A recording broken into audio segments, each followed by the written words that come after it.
মানুষের মতো এখন অল্প অল্প তরকারি রান্না করবো। সেখানকার মানুষের সেই তরকারি রান্না করে কি যেন আগে যাবে নাম দেয়, যেমন এই লাউ পাতা ফাঁপা, তারপরে তেল জাল, তারপরে চিকেন কষা, এই সমস্ত নাম টাম দেয়। আর দেখবেন যে অল্প অল্প তরকারি রান্না করে। তো আমি আজকে ক্যালকাটার মানুষের মতো অল্প করে রান্না করতেছি, বেশি রান্না করবো না। কারণ ক্যালকাটার মানুষের একটা বিখ্যাত স্লোগান আছে, সেটা তো আপনারা জানেন।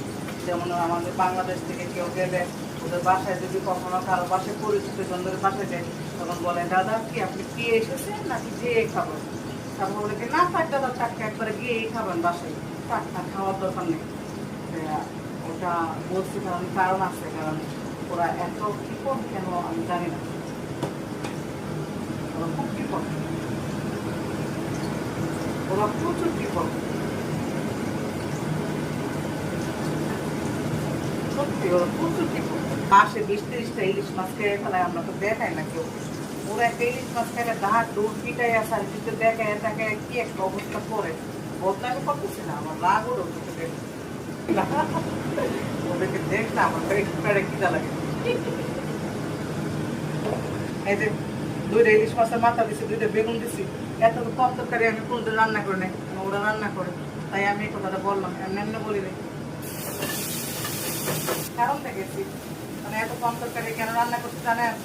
কালকের অনেক তরকারি আছে, আর বেশি রান্না করে নেই। আবার আজকে রাতে 12টা বাজে বললাম না আগামীকালকে গ্যাস থাকবে না, শুক্রবারে গ্যাস থাকবে না, আবার আমি রাতে রান্না করবো। তাই আমি কম কম রান্না করতেছি, বাসি তরকারিটা কেউ খাবে না। 2টা বেগুন রান্না করতেছি 2টা ইলিশ মাছের মাথা দিয়ে। ওটা শুধু আমি খাই, আমাদের ঘরে আর কেউ খায় না। এটা আমার একটা ফেভারিট খানা, ওটা আমি খাই, আমারই ভালো লাগে। তো বেগুন তো কষাই না, বেগুনের দুধ দিয়ে দিতে হবে। বেগুন যদি কষায়, বেগুন প্লাস্টিকের মতো হয়ে যাবে। কত বলে আরো বলে বেগুনের মধ্যে দুধ দিলে বেগুন কখনো ডুবে, বেগুন তো উপরের দিকে উড়ে। বেগুন কখনো ডুবে না, বেগুনের যত দুধ দিবে বেগুন উপরে তত বাড়বে। তো বেগুনে বেশি দুধ দিতে নাই, বেগুন সিদ্ধ হইলে নিচের দিকে চলে যাবে, উপরে দুধটা উঠে দেবে। এটাই বেগুনের নিয়ম। তো আমার বেগুনে দুধ দেওয়া হয়ে গেছে, তরকারি অলরেডি বসানো হয়ে গেছে। এখন আমি একটু নাড়া দিই, দেখি কি অবস্থা হয়েছে আমার মূলা। আমি তো মূলা খাই না, আনছি, এখন রান্না করতে হবে। মূলা মাসাল্লাহ সিদ্ধ হয়ে গেছে। তো আমি একটু ডিমে রাখবো, মূলাটা ডিমে রাখলে কি হয়, মূলাটা মানে আর একটু টেস্ট হয়। তো আমি মূলাটা একটু ডিমে রাখি। তো আমার এখন কাজ শেষ, আমি এখন আমার কিচেনটা পরিষ্কার করে ফেলবো, তারপর আমি আমার বেডরুমে যাবো। বেডরুমের লুকটা আমি দেখাবো।